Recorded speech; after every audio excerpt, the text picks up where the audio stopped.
Hello, my name is Robert Hosry, the executive producer of 10 Lessons Learned. Our goal is simple, to make the world a little wiser, one lesson at a time. The team at 10 Lessons have been working hard to create meaningful episodes for our audience, packed with insightful lessons. We have some great stuff coming up, but it's time to get some R&R, so we'll be taking a short break. However, don't worry. We have pulled some great episodes from our vault that we guarantee you'll love. Whether you're a regular listener or new to 10 Lessons, I know that you'll find these episodes enlightening. Before we dive in, a quick message for our listeners. 10 Lessons will always be free to listen to, but it's not free to make. If you found value in our episodes, please consider supporting the program. Whether it's sharing the show with a friend, clicking the like button, leaving us a review, or subscribing or following this show, every bit helps us continue to bring you the lessons that matter most. We'll be back soon with new episodes and a special series on lessons to advance your career. So keep coming back, and we'll keep trying to make the world a little wiser, lesson by lesson.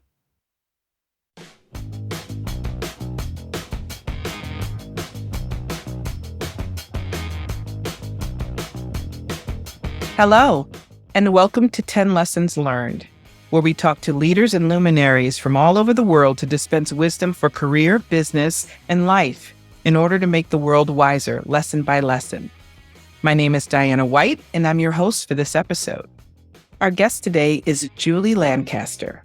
Before starting Lancaster Leadership, Julie was a rock climber who ran an outdoor education school for 5,000 children per year.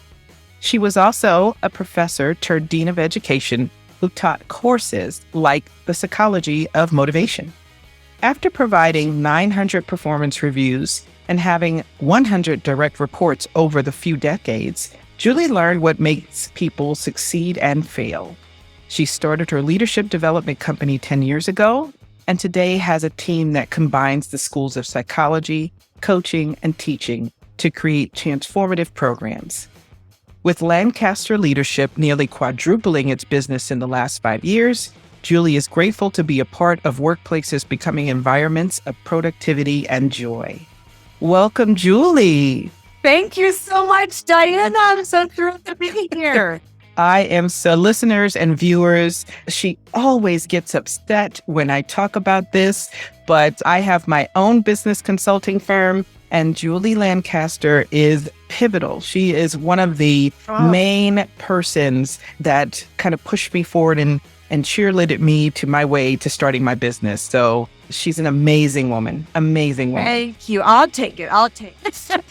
Good deal. Good deal. So before we get into your lessons, I have a question for you. What would you tell your 30-year-old self? Oh, so you mean last year? Just kidding. Just kidding. I would tell my 30-year-old self, I've got it. I would tell her that it's all connected. I would tell you, Diana, throughout my life, my mom taught me follow your passion. And I love that message. And it would have me doing things like what you said in my bio, like I'm teaching rock climbing in Southern California for a quarter. I'm going down to Central America and volunteering on a sea turtle farm. Oh, okay, and then I'm going and doing all these things. And I was often like, what is my path? It's all over the place. It's fun and I'm living my best life, but what's my path? And I will tell you, the one day, probably 7 years ago or so, I woke up and I was like, oh my gosh, I am currently in my business. I'm teaching rock climbing, but without the rocks. All the pieces that I've done along the way, they're all connected to education. They're all connected to coaching. They're all connected to psychology. There's the path. So I would tell her, it's okay. Just keep following your passion. That's what I think. Oh, that's a good one. That's a good one. And more good ones to follow. Your lessons were amazing. I love them. Oh. And then there's one that I wanted to ask you about before we recorded, but I'm going to be just as surprised and enlightened as our viewers and listeners. So I'll leave it alone. Yeah. Let's start with number one. Lesson number 1, prime the experience within the first 5 minutes. Oh my gosh. So what I would love for us to be talking about is the business of transformation. As I was thinking about this, what are my 10 lessons? I'm like, well, my job is to create roomfuls of lots of people or just one person where it's all about transformation. But at the same time, the whole business side of things, right? The making money, the sales, all of that, that is also transformation. And so honestly, within the first 5 minutes, when I am in a room, a training room or a coaching room, whatever it might be, I know that people are burnt out of meetings, right? And you could say I'm in the business of meetings and people would be like, that's dreadful. But what I mean is that it's a collective of people. We're getting together for a purpose. And I know that people's minds start to flatline. I do not want, if we are going to start on a transformation journey, for people to flatline. So within the first 30 seconds, I get people to engage with each other, talk to each other. Usually, I know it's kind of corny to have a canned line, but I feel like it's effective and it works every time. So I usually will start off by saying, everyone turn to each other and with authenticity and enthusiasm, tell the people sitting on both sides of you how glad you are that they're here with you today.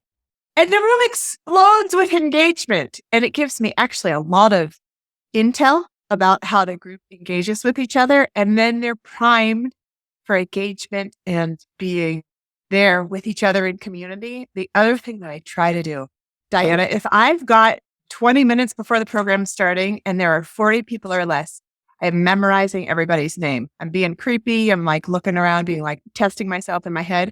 And so within the first 5 minutes, I'm like, tell me if I get it wrong, but tell me kindly, and I'll go through everyone's name. And by the end, they give me a round of applause by the end of those 5 minutes.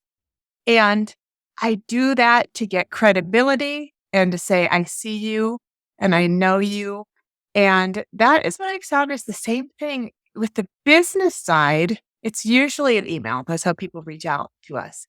And whenever I engage with them right out of the gate, it needs to be personal. We are in a relationship business, that is for sure. And so I need to be cognizant that I am dealing with a person who's got their own hopes, dreams, challenges on the other end of the email. And I can't just be like in a rush and skip saying, I can have a tendency to want to skip saying, hi, Diana, how's your weekend?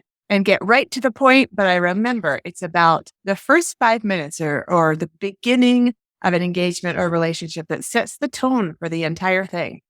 So viewers and listeners, I have to tell you, first of all, I hope you got a lot from that first lesson.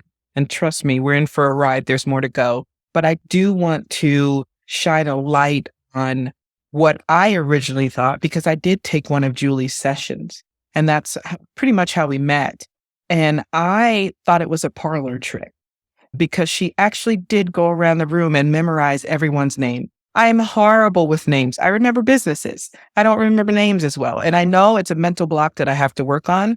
But when she first did this with the group, and I think there was a good 20 people in that group, I literally looked around to see who is in the back feeding her these names. Like, I know there's somebody back there, like mouthing these names, and she's just making it look effortless. No, she memorized every name. It is the coolest thing I've ever seen. And it really, what she says resonates, because what it really does is before the session starts, you feel as if this person that is about to take you on this journey sees you and knows you personally. That is amazing. So we're going to talk about at the very end, as we always do, how you can find Julie and Lancaster Leadership. But if you ever get an opportunity to engage with one of her classes, I'm telling you, you will come out of it like, what just happened to me? I said, and why did it take so many years? Why did it take so many years? All right. So we're going to get into lesson number 2, which is one of my favorites because I am that person. Tend to your introvert. Oh, yes, this one. Okay. So first I have to share with you, Diana, this is kind of embarrassing. When I take a Myers-Briggs assessment or one of these personality assessments, but Myers-Briggs especially talks about introversion and extroversion, I am as far as you can get in extroversion and in the extroversion. And it's shocking to me because I'm like, really? But I guess 9 times out of 10, I would prefer to engage with people than maybe be alone or something like that. However, so I can say this with real wisdom, even for those people like me who were like, yeah, let's party and let's hang out with people. Each of us has some introversion and extroversion. And the work of training and strategic planning and like being on the stage in front of people, even for me as an extrovert, is exhausting. It's energy giving and it's exhausting. One time though, I saw a LinkedIn post that made me want to rip all of my hair out. That would not be pretty, but she was somebody who does similar kinds of work to what I do. I like to watch what other people are doing out there. And she was saying how committed she was to the group she was serving because she went to every extra breakout session. She had all of her lunches with them. She spent the evening hours during the social time engaging with them. And she said, I give them 100%. I give them my all when I'm on a program. And I thought, you stop it. Don't do that to our industry because we're setting this expectation that that's what full service care is. And Diana, you and I know, and the rest of the world knows, is that self-care is so essential if we're going to be about service. And so with my team, I tell them, hide on the breaks, right? Do what you need to do because people will want to talk to you. And that's a lovely thing. And it's not going to be the important stuff. They're just doing the, I don't know, bobbing along the current. Oh, there's someone near me. I should talk to them. Recharge, go outside, get away, and then come back whenever it's time. In the evenings, if they invite you to a meal, say no. I mean, unless you're like, ooh, a free meal, and ooh, I really want to hang out with these people. Only if it's a for sure yes. But I want to just share that we don't need to be kept hostage when mingling or feeling like we need to network because that's not what's going to fill us up at the end of the day. So even coming from like a full-blooded extrovert, tend to that introvert too. Absolute. And I would also say, especially if we have anyone that consumes this content at 10 Lessons and they are in the coaching and consulting space, you are not less of a coach or a consultant. You are not less worthy. You're not bringing less to the table if you need to recharge. And I think that we forget that. I think that we think of, especially if it's our own business, if it's our name on the billboard, if you will, we think we have to be on 24/7. Yes. When we forget that even though we are blessed to do what we love, it's still a job. And with any job, you cannot sustain that 24/7. It will break you down psychologically, physiologically. It will break you down. You need to recharge. And I love that you said that because I do know you're very extroverted. So knowing that you need to recharge your batteries every once in a while Yes. and you pick the right ways to do it makes my life complete. Yeah, we all need the permission, don't we? Exactly. And especially for our women coaches and counselors, it doesn't make you any less of an expert and it doesn't make you weak that you see your male counterparts out there, trips in the night away, like painting the town red. That's okay. They can do that. But if you know you're your best that next morning with your seminar because you did a recharge, do that recharge. I love that. Lesson number 3, get them to connect emotionally. Yes. So in the world of training, there's this idea that it's skill development and that it's learning, right? And their study after study say the way that people learn is if they connect emotionally to something, right? There was a research study done by Stanford with a bunch of MBA students, and they wanted to see what was going to be the most persuasive. It was a study about persuasiveness. And they did one room where they were just telling a story, another room where they were sharing statistics, another room where they were sharing a story on statistics. And the whole game that we try and get to figure out is which one was the most persuasive. or the stickiest or the most interesting or memorable. And hands down, it was the one that was just the story. Not even with the statistics. And we could go into what all of that is about. But the reason I share that, Diana, is that we want to have people feel. You and I have watched commercials where we cry, or maybe I cry. And it's because there's an emotional connection. It's not because they're saying the number of hours that they spent doing a certain amount of research or whatever. And so stories are our superpower with that, with training and facilitation. It's funny. Earlier on, somebody told me, I'm going to stop, who does work like me, they said, I'm going to stop doing some of the training that I do. I don't get as much out of the training, and I'm instead going to do facilitation. And I looked at them like, I feel like I can't ask because it would be too vulnerable to really ask, but I don't understand the difference. What's the difference? Because I do the work, so shouldn't I actually know what I do? And well, anyway, I asked because that's what I do. I just let it all hang out and have low filter sometimes. And what I learned is that my style, or my company's style of training, is facilitation. Lots of models of training are sage on the stage, right? Presenter, information dump, and that the participants are just supposed to listen. That is not what I do. So to connect emotionally, I have each of my folks on my team create a story bank. I even pulled mine out here to be like, here it is. And it's so funny because listen to this. I've just got them written code. Like one says grizzly. Another one says Kilimanjaro. Another one says first leadership job. And so for us to tell stories gets people to connect emotionally. Also, I like to ask my coaching clients, or even rooms full of folks who are doing leadership development and training. Well, and quite frankly, we say professional development is personal development. So it's all the same, right? I like to ask, what would your life look like 5 years from now if you wouldn't have changed? And that also goes with the business of transformation, right? The business side, when people are deciding, do I want to spend money on coaching? Do I want to write a giant check from my organization that could get used in other really beneficial ways?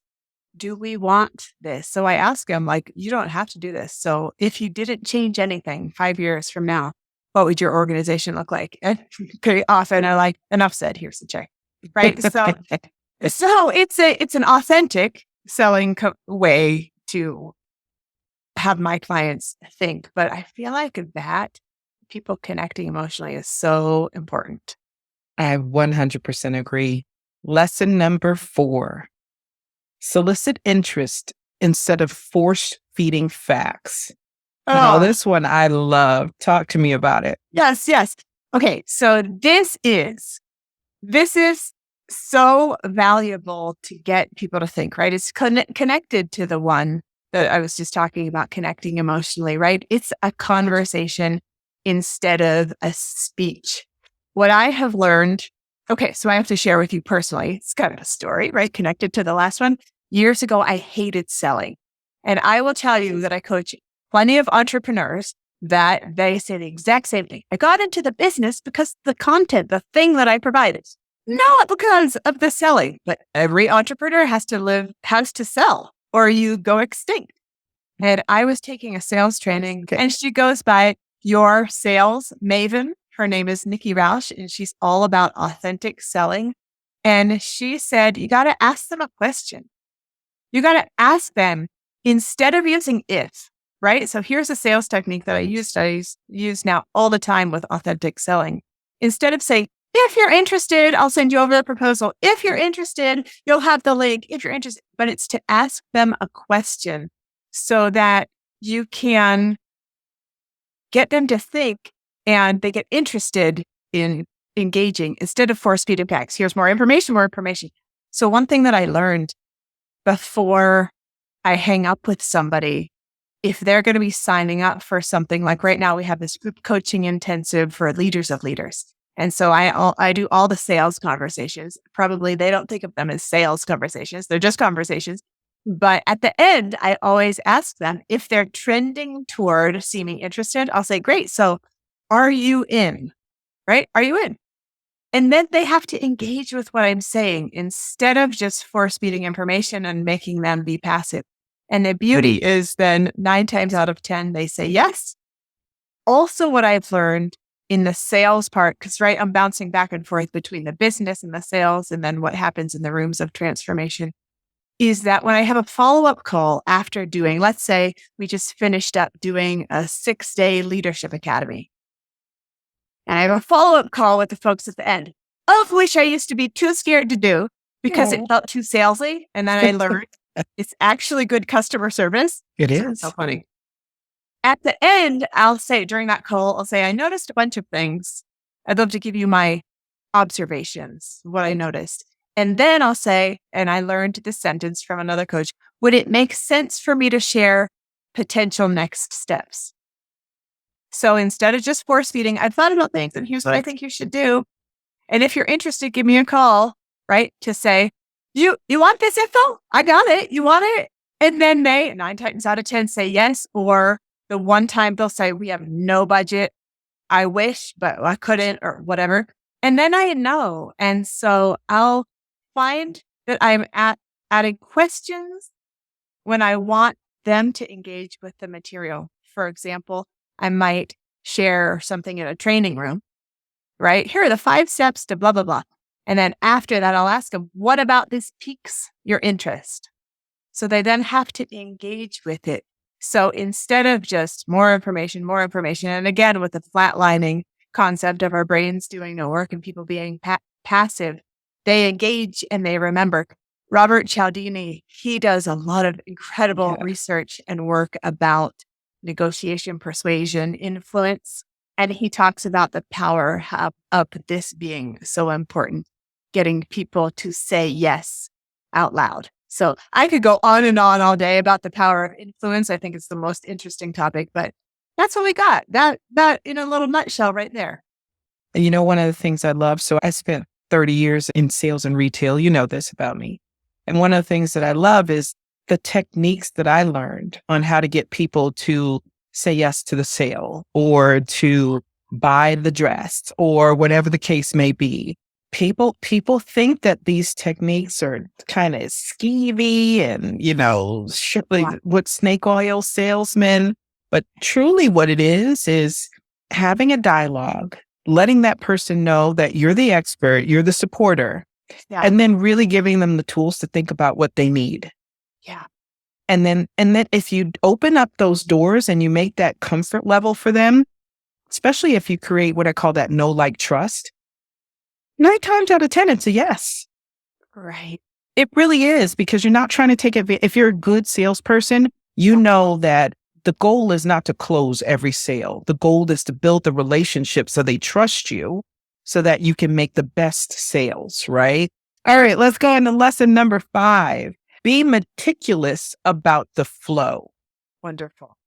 Well, it's funny because what you just said, and then I'll wrap it into this number 5, is that it's really a fantastic and enlightening feeling to feel like take it or leave it.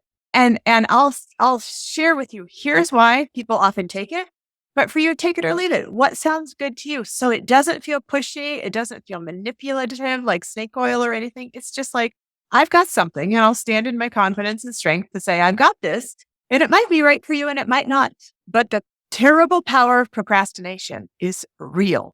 So if somebody hasn't committed on the phone or on the email or on the Zoom or on the Teams or whatever to saying, yes, I think I am interested, then what'll happen is even if they were interested, it'll sit in their list, get to the bottom of the list, and then they'll be like, I just can't deal. So it's helping people to make a decision, which is tied into this, the meticulousness about the flow. So going back into the room, the room of transformation where folks are on this professional and personal journey about living their best lives and about becoming the person they want to be, from going from great to greater. What I have learned is that the sequencing matters so much. And I can tend to be a pretty fast-paced person that's maybe not considering all the details. This is an area that I am meticulous about because the flow matters. If I ask this question first, that puts people in a mindset or a feeling to be able to then go one step deeper. There's kind of this vulnerability depth that starts with if I start shallow and then deeper. I can take them so deep. If I went for the jugular, the deep right away, they would all be standing there scared. And so I've learned this, and I as I was thinking about this, Diana, I realized like so many industries have this. A chef, right? Someone who cooks. The ingredient step to do this first, second, third, that all really matters. I was thinking about interior design, interior decorating. They create a beautiful environment. So where does your eye go first? And so then as you are progressing through the space, what do you look at or see next? Mathematicians, right? They would laugh at thinking going out of order of operations. So anyway, it's the same idea in those rooms. I've learned that if I want to give folks a break, I want to do an exercise right before that break that gets them talking and engaged so that we don't have a weirdly silent, awkward break. Because then they go into the break and they want to chat and it's like a kind of a lively atmosphere instead of awkward. And I've also learned this, so back to the business side, in email sequencing. It's fascinating because what I've learned, this is the psychology piece really coming in, understanding how their minds work through email chains. What I found out first is if I ask a question and I ask them like if they're interested in this event or this product, if I then say in that same email, so if you're interested, here's a link to my calendar. Feel free to choose a time and go forth. 1 time out of 10 will they respond and sign up. If I take that whole part out and say, hi, I think you'd be interested in this and want to chat about it, 9 times out of 10, they will write back and say yes. Then I can go and say, great, here's a link to my calendar. Here are available days. It is shocking and stunning to learn all of that stuff, but I find that the flow of things really, really matters on both in the room and before. Now, I have to ask before we take our break, I have to ask, do you teach the concept of the flow to the leadership that you're working with? Because I think that flow, especially when it comes to communication, is equally important when you're trying to lead. I love this question, Diana, because I've been thinking a lot about this. So I've been thinking about maybe one day writing a book. And you know this because you've been an encourager about this. And I've thought maybe the book could be about how to do transformation, how to initiate transformation as a trainer or a facilitator, or whatever we might want to say, or a coach.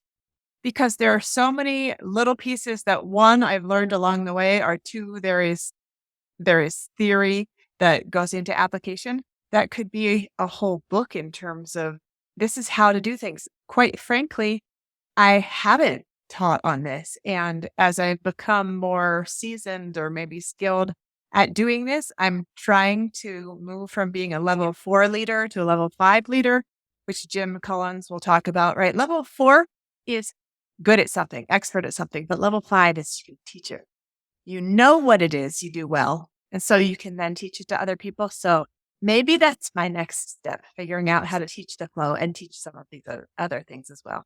Well, you know what? That's a good segue into taking a break to appreciate our sponsor. I'd like to take a short break to thank our affiliate partner, Audible. Audible is an amazing way to consume 10 lessons learned, books, and other podcasts, allowing you to build a library of knowledge all in one place. You can start your free 30-day trial by going to audibletrial.com/10 lessons learned. With Audible, you can find your favorite lesson while at home or on the go.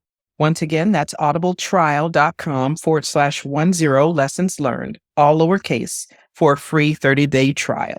The link will be in the show notes. And you can probably pre-order for Julie Lancaster's book when it becomes available. Let's welcome back Julie Lancaster and continue on with lesson number 6. Lesson number 6, have an ever-growing language bank. Talk to me about that one. Oh my gosh. So this is new. This is new, Diana. This is so exciting to me. So what I have learned is that once we're done doing programming with a team, it might be a 1-day thing or it might be a 10-year thing. is that then the beauty is they have combined language to talk to each other, right? They don't have to go and explain a whole concept. They'll say to each other things like, what's the reframe? Because they learned that as language. What's the reframe? Just as an example, means if you're having victim mentality, or you're giving away your power, or you're not standing in your own strength, any of that stuff, what's the reframe? It's like, how could you see this differently? When we have this language bank, it improves the quality of the engagement, right? Words matter. And so what I've learned along the way is that we can create our own. It was revolutionary. We don't have to resort to, what does Tony Robbins say? What does Brene Brown say? What does Simon Sinek say? We can create our own phrases. And so it's really funny. Just more recently, within the last year, I started writing them all down in this Lancaster Leadership bank. And it's quotes or it's short phrases. And I got a bunch of them even written here if you want to hear any of them. Some of them might be adaptations of what some other people say. And it's not like we're trying to steal a quote or something, but it's you got to name it to tame it. Somebody probably first said that and I could look it up, but it's not like we're saying, here's a quote and we'd like to teach it to you, but we're trying to teach the concept. If you're having a hard feeling, you're trying to push it down, push it away, don't. You got to name it first to be able to get to the other side. And I want to tell you, when I first started doing this 10 years ago, my mentor and coach, Joanne Pankey, I still clearly remember asking her kind of sheepishly, Joanne, is that a book of coachingisms or coachingisms? and she was kind of looked at me like, no. And so I will tell you, when I watched her and another coach, because I got to watch countless hours of them coaching, I got to sit in the room, I would write down the language, because you don't have to create the language brand new every single time, right? There are certain ways to say things that all of us, just as humans, we repeat ourselves, right? We get this kind of intelligence that sticks with us and turns into particular phrases that become part of us. And so I had this section that was called Joannisms and another one that was called Debisms. And now the coach that I work with these days, because to be a coach, I always think you got to have a coach. I have Andrea-isms. And so we have started creating our own, this is what we say. And then it becomes part of our brand and what we say in our trainings, regardless of who the facilitator is. Something that was so delightful that I have to share is that then about a year ago, maybe just under a year ago, so this was 9 years after I asked Joanne, is there a book? Somebody on my team asked me the exact same question. And she was like, I finally made it. I'm talking from a book. And there is a lot to learn. And it's so wonderful to get to the side of okay, I got my stuff now. But so whether it's 100 different phrases or particular words or 1,000, I think it's really beneficial to be able to draw on that instead of have to come up with something new every single time. Can I read a couple of? Yeah. See, that's my soliciting interest instead of force feeding facts. I'm trying to walk myself.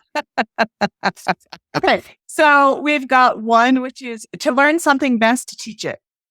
Right? It's not a revolutionary, but it's if you want to learn something, figure out how to teach it.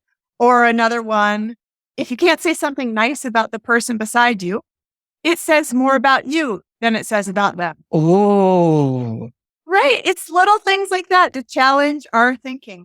Things like, can you speak the language of the receiver, right? Think about how they process how their mind works and try and adapt so that you're kind of, in quotes, speaking the same language. We've got, you got to feel it to heal it. I'm sure that has stemmed from someone. You've got to name it to tame it, right? The rhyming ones, for some reason, there's been studies. They work. More rhyming something is, the more believable it is, isn't that? Yes. And we'll say relationship first, strategy second. If you're trying to figure out how to improve a relationship with somebody, do not go to what are the strategies and the techniques I need to work on. It's first deeply figure out how to respect, value, and appreciate that person, even if it's not every part of them, because it's about that matters first before strategies. So there's just a few examples of our bank. I love that. So viewers and listeners, one of the things that I want to say, because I don't think we talk about this as much, not even just in the show, but just in general. There is, even when you're by yourself, there is never a time where there's only one person in the conversation. You always have that inner voice. And so I love what Julie's bringing to the table, but I would add on top of that, if you're going to practice this, and I suggest you do, and I can't wait till she comes out with that book of all of those colloquialisms, right? But when you practice this, it's not enough for you to learn that new language and speak it. You have to teach it to your inner voice.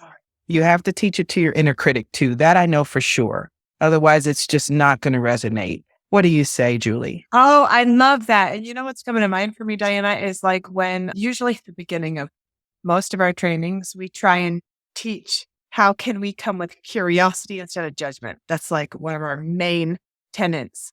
And so we teach people to, when that inner voice is getting judgy, self-judgy or judgy about somebody else, can we switch it to have self-compassion and just be, how interesting, instead of, I hate that thing, or I'm such a failure. Oh, how interesting that I was comparing myself to the other person. Oh, how interesting that they do things so differently than I do. So I am so with you on that. I love it. I absolutely love it. Lesson number 7, dive in with one person. Yes. Okay. So Abraham Hicks talks about this concept of you learn better when you aren't the subject. And I don't know if I think that's exactly true, but I think there's so much to learn from being the observer of, right? If I was going to coach you right now, if I was going to do that, right? People would gain a lot because they're watching and listening and observing. And so some coaches or trainers are nervous because they're like, but I can't do equity or equality. I can't do that for every person. So should I do it to even one? And I say hands down, yes, because people will gain from getting to watch the experience and not having to be in the hot seat. It surprises me sometimes when I get asked this question, but someone will say, I want to give positive reinforcement to my group. So I want to tell the whole team, good job. Is that the right way to do it? And I will tell them, no. Okay, I'll be nicer than that. But I tell them, when we give positive affirmation to the whole group and it's somewhat generic, again, there's the flatlining. People don't have an emotional connection to that appreciation.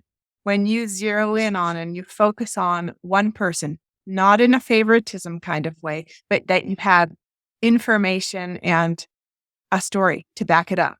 Like if I was to say, I want to thank Diana because she demonstrated one of our core values within our organization this week, which is service. I know Diana was super busy and she took the time when I had this question of something that I've already been taught 3 times. She took the time to kindly sit down with me and make sure that I got it. Anyway, right? That makes so much more of a difference than if we're generic with the whole group. So I am curious. Can we get personal for a minute, Diana? Let's do it. Oh, this text.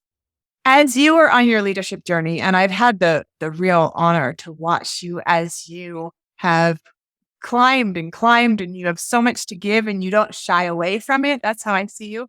What's something that comes into your mind as something that you want to continue to develop and learn, or you're like, I don't yet have that. It's a growth area for you. Does anything come to mind? I know I'm totally putting you on the spot.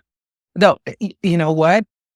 If I get to put you on the spot, you get to put me on the spot, right?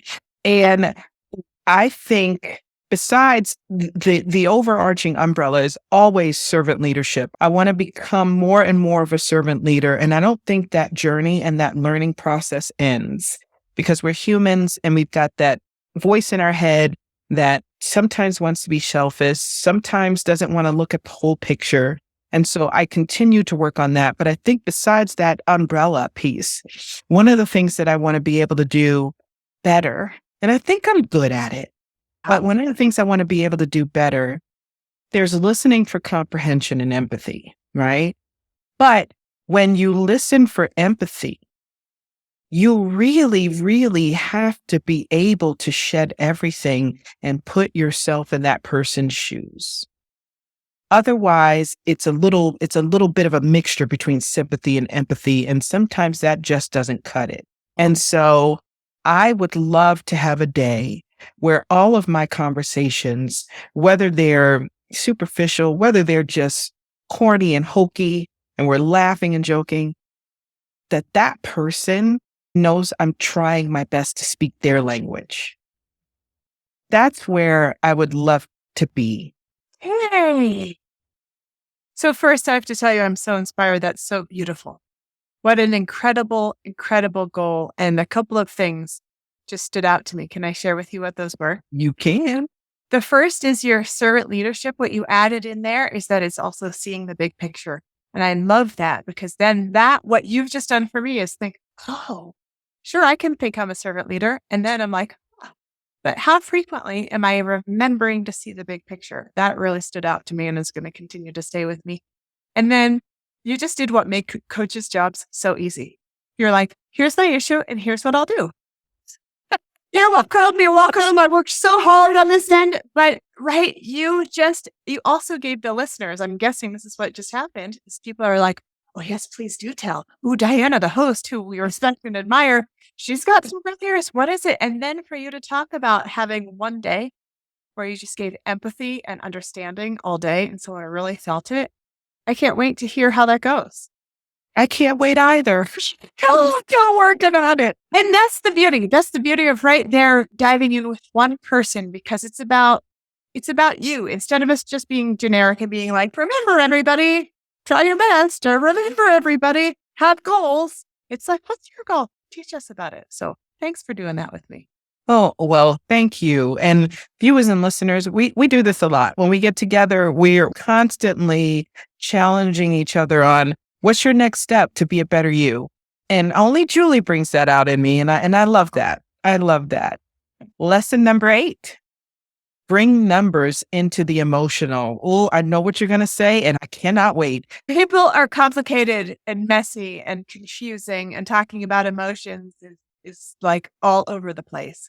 So my favorite, and I don't know, maybe a decade from now, I'll be like, I got a different favorite technique. But this decade, my favorite technique to try and make some sense of all the messiness and then figure out how to move forward, because that's what coaches are about, is meeting you where you are and helping you to move forward, is coaching by numbers.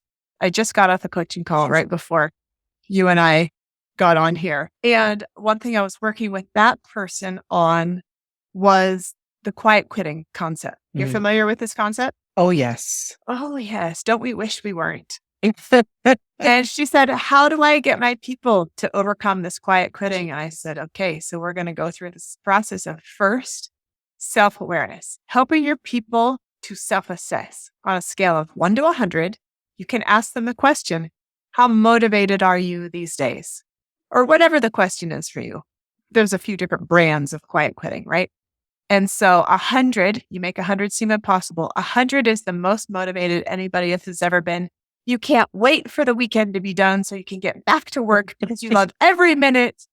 And 0 is you hate everybody and everything and you're looking for jobs daily, right? And so ask your people. And so she was like, oh, that's such a clear way to get at a concept. So then what you're learning from their number is high, medium, or low. And then the goal is to say, okay, what can we do to get you 1% higher? So let's say they say 3 or they say 93. The question is then what can we do to get you to a 4 or a 94? And it's amazing how that little bit of clarity by using those numbers helps people to take it from messy to perhaps more clarity with goals. What do you think about all that, Diane? I think that is brilliant. And, again, I come from retail, so everything was numbers. So I've been doing that trick for a really, really long time. But I think when it comes to, where obviously I am of a different generation, right? And so I don't get the quiet quitting. I really don't. I do get people feeling overworked, overlooked, underpaid. I do get that. But I've grown up with a sense of my own self-worth and what I bring to the table. Anytime I take on a project, a job, a role, a commitment, everything is about my personal best. I'm not worried about the water cooler politics. I'm not worried about what the other person's saying. I'm truly focusing on what I bring to the table, what I do best. And that fulfills me. Now, if I start to feel like I'm being overworked, underpaid, overlooked, I'm still going to do my personal best because that is between me and myself. But I will start actively seeking out a plan B. But I don't think me seeking out a plan B should have anything to do with the here and now. If I'm having a meal and it's a great meal, or it could be a crappy meal, how I eat that meal does not affect, what I'm thinking about. Okay, this meal was crappy and I really want a piece of cheesecake. It doesn't stop me from eating that meal. Yeah. You know what I mean? I can think Right. about that piece of cheesecake. I can know that I'm going to go get it. I can map out the steps to go get it, but I'm still going to do what I'm doing in the moment, which is eating that crappy meal. Right? Yeah, I hear you. Well, it's so interesting that you bring up the generational piece, and we're like diving into the quiet quitting for a moment, because I heard somebody say something the other day in a coaching session, and I thought they have just put some great language to the quiet quitting. They said, I can suffer through anything. And so like that description of the meal and the cheesecake, it's good and it's bad, right? It's a Right. blessing and it's a curse. Right. When we overutilize that, I'm going to still give all of my energy to this thing that I don't quite care about. That is what this younger generation is kind of getting away from. They're like, I want to live my values. I've got this one life. And so how can I find something else? And it might look like, in quotes, quiet quitting because they're not giving their all to their current job, but it's also perhaps a generational thing to say we should give our all to our jobs, right? They might challenge us and say, shouldn't we give our all to our full lives? But there are strategies for us to help people to be more engaged, more motivated, more connected, more purpose-driven to their work. And it's not about we have to make it look like butterflies and unicorns, but it's about FaceTime with them. It's about showing recognition. It's about helping them to have goals and then reaching them. It's about putting them in learning's way, meaning giving them opportunities to grow how they might like to grow. And so the beauty is, if I won't ask you this now, right? But if I was to say, how motivated are you about your job these days? It might be, on a number scale, it might be a complicated question for you because, well, how much do I love it versus how much am I pushing? There are certainly days that I don't love, but I'll still give my all anyway. And so the coaching by numbers just gives us a place to start the conversation and really start evaluating how are things and do I want them to be different? I agree with all of that. And then I also, every time I say stuff like this, because the world has been boiled down to sound bites these days, right? And so I want people to understand that are consuming this show that I'm not saying that no matter what kind of a situation you're in, give it 1000%. Right. If you're in a toxic work environment, get out. You have to have a plan B, right? Yeah. But there's a difference between showing your employer that you're a human being and you have boundaries and you want a balance in your life than to, for lack of a better phrase, be antagonistic about, withholding pieces of your performance because you don't like what's going on in the culture, in the ecosystem. There is a difference. And I dare say that when you're doing that, that has nothing to do with your personal best. You're not giving your personal best. It's a you against them kind of situation, which is unhealthy for everyone. So back in our day, we used to use the language of passive aggressive, right? Which I feel like is kind of what you're describing right now, that I'm going to aggressively be passive. I'm going to consciously withhold, which that just is a miserable existence for everybody. It is. It is. It doesn't benefit anyone, especially doesn't it benefit you if you're young and you're trying to figure out, what is my mark going to be? What is my personal best? What really does make me happy? The only thing that you fall back on is, I know I was miserable there. I know I didn't like this, but where is the growth? Where's the growth? So we could talk about this ad nauseum, but I won't do that. But viewers and listeners, don't come at me because I don't sound like I'm in support of the quiet quit movement. I'm in support of people setting their boundaries and creating a healthy culture in the workplace. And if they can't do that, if it's not healthy for you, get out, find your plan B. But don't burn the bridges and make it miserable before you go. That's what I'm in favor of. Amen to that. All right. Lesson number 9. I'm going to say this as written because if I say it as I grew up in the Bronx, it's going to sound totally different. So we have a lesson number 9. We have an F/U, period. F-U. Hey, we're doing it. F-U. What's number 9? There's so many ways you can interpret it, aren't there? I still remember, this is maybe like 15 years ago, that I was working with someone. We have poignant moments, things that are sticky in our trajectory, in our histories, right? And I still remember Kathy had written on our meeting agenda, F-U. And I was like, why did she write that? What did she want to have a conversation with me about? And she was like, oh, it's just a shorthand for follow-up. So I'm going to use that forever after. And so the follow-up. So I alluded to it earlier, or I mentioned how before I used to be afraid to ever come across as salesy because it felt pushy and it felt like I never want to be cramming something down somebody's throat. Until the one day when I was learning about sales, that's actually customer service, to say, hey, let's follow up on how it was your experience. And I'll offer to you more things if you would like for me to offer more things to you.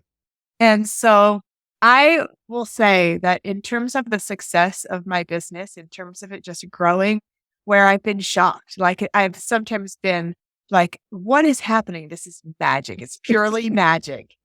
There might be like 4 things that are the secret to the business growing. One of them is that the 15-minute follow-up question, where the conversation where I'm asking them the question, would it be helpful if I shared more with you about where I see your organization could go or what we might do together?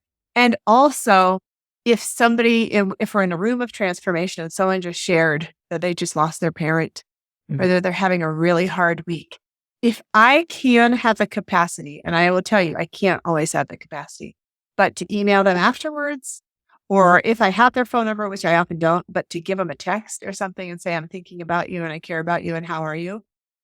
It is amazing how it is relationship building and soul fulfilling, kind of enriching on both sides for me as well as for them. If I can make that happen, the quality of my life is so improved. And I think that it also helps somebody else. There's a customer service strategy. People stuff and customer service stuff is kind of the same as long as we're being authentic, which is called FORD, F-O-R-D. So a strategy if you're wanting to have improved relationships or improved customer service, if you care about your customers as relationships, is family, occupation, recreation, and dreams. Can you know those 4 things about people? And the way that the follow-up ties into that right here is that if you comment on somebody's dreams after the fact, if you told me last year that you had a goal that you were going to maybe go to Jamaica and you ended up going to Jamaica, and a few months later, I'm like, Diane, I remember you were going to go to Jamaica and you want to have this relaxing, wonderful time with your daughter. How was it? You might instantly feel love and connection. That's how I feel when people do that to me. I still remember one time I was teaching in a retail environment, some customer service stuff. And I taught this Ford thing. And someone said, can you give us an example of dreams? And I was like, sure. Because as a facilitator, you always say sure. And then you rack your brain so fast. Story. What do I have in there? And someone said out of the audience, they said, Julie, how's it going with those pull-ups? Right? And I instantly felt love. Like, really, honestly, my eyes started to get wet. And I was like, keep it together, keep it together. You can get emotional, but not too emotional, because then it's turning into a thing about you instead of about serving them. And the reason she said that was because I had one time done a post on social media about like, I want to be able to do a pull-up. And so it's kind of a personal share and a vulnerability share to say, I am not able to do one at all. And so she remembered and she commented on it. And I happily was able to say then, like the end of the story, which felt great too, to say, well, that was now 2 years ago and I can now do 23. But I do have to confess, not all at once. It's 3 and then walk around the track and then 3 and then walk around the track. But still, the point is when we connect with people, we remember their goals, remember their dreams, and connect with them. All that's about follow-up. It's just a happier, more heart-filled place to be. Well, viewers and listeners, now that we know what FU means, I'm going to say follow-up is extremely important, not just in your personal life, but in your business. One bit of advice I will give you, if you're writing a list to your boss, spell out follow-up. That's all I'm going to say. If it's your personal list, use all the shorthand you want. But if it's to your boss or your coworker, just write those extra letters. I think it'll add to the conversation. So good. I love it. I love it, Julie. We're down to lesson number 10. Lesson number 10, know and use your power and influence. Okay. So ladies, listen up. I was just kidding. This is for all gender, all ages, all people. However, I will say in my work with women, it is so surprisingly common, right? That they're saying, I want to work on my confidence. And I'm telling you, see, you know, right? You know, CEOs, they're like, I've got imposter syndrome. I don't know what I'm doing. And so this whole idea that power can be a positive word is kind of revolutionary to some of us. And I've been thinking back, like, when did I recognize that it was okay to say that I've got power and utilize it? And I think it's been from being in rooms where the topics of diversity, equity, and inclusion are talked about. Because Ivy Banks, she teaches me a lot. She's part of my team and she teaches our clients on this topic. She will say, you've got influence. You've got privilege. Don't try and dismiss it, but bring a folding chair. Meaning, claim it. Don't try and hide your light under a bushel or become invisible or apologize for it, but bring people into the conversation. Provide an opportunity for others. Lift as you climb. And so I feel like my life would be complete, Diana, if everybody recognized that they do have power and influence, but with little caveats, like we're talking about authentically and to make the world a better place. And right, we're not talking about like monsters who are just egomaniacs and self-serving. And so I think that's important for us to recognize. And sometimes though, we say, I want to have influence over my kids. I hear this one a lot. And they are not picking up what I'm putting down.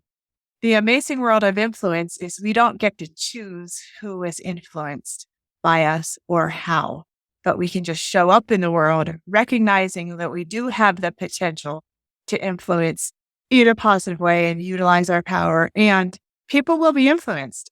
Almost every session when we're talking about leadership, we're doing a leadership academy or a leadership training, I get really clear. My team gets really clear with the participants as to what we mean by leadership. And we say it is not about position, that your title says boss somehow with it.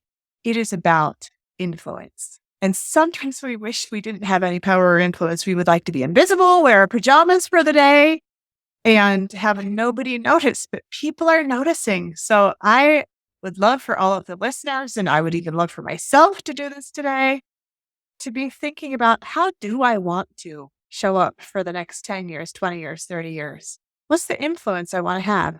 I want to tell you, I was just in Tucson, Arizona with one of my best friends, Ariana. We just had this, we'll say a coaches retreat. But we're coaches and we love each other and we had some time together. Anyway, and her spouse, her partner, her husband, he is retiring at 60, just like retired 2 days ago. And I have been in like the twilight zone thinking about like, what do I want my life to look like in, that'll be 11 years for me because I'm 49 now. And so just to be thinking about that, how do I want to show up?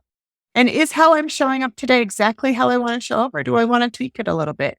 And so I just think that's important for us to recognize we do have power. It's not a bad word. We do have influence, and how do we want to show up? I love that.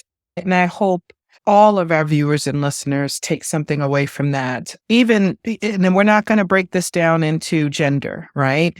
But I would say if you got something from this, wonderful. Lesson number 10, know and use your power and influence. If you already knew it, but there are people in your life that you can tell they're not there yet, help them. Get that folding chair, help them, because it's not easy. It's not easy. It's the scariest thing in the world. I also want to talk about imposter syndrome real quick, Julie. Yes, bring it. I was talking to a girlfriend about this. She had worked for a company for almost 30 years. And of course, they had a round of layoffs, and she was one of them. And here she is now, middle age, and trying to figure out who she really is. Because, I mean, her LinkedIn wasn't up to date. Her resume wasn't up to date because she was in a company for 30 years now. Of course, there are people that'll tell you, doesn't matter how long you're in a company, keep that stuff updated. We won't go there. But one of the things that struck me is when we talked about how she felt going into the world and trying to get another job, she talked about imposter syndrome. And it was an epiphany for me because I said, let's look up the definition of imposter, not imposter syndrome, just imposter. The definition of imposter is someone taking someone else's identity and using that identity for their advantage. You are who you are. You are not an imposter. And I wish that we can change that mindset and stop using that phrase imposter syndrome. Maybe call it, I feel like I have skill set deficiencies. I feel like I'm not where I should be yet. Yes. But to say imposter syndrome, you're not an imposter. You are who you are.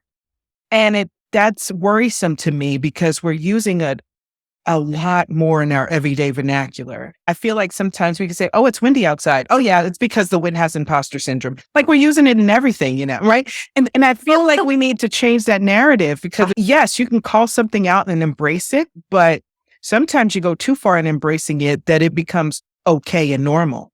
And that's not what we want this to be. You're like the weaver of all the things together.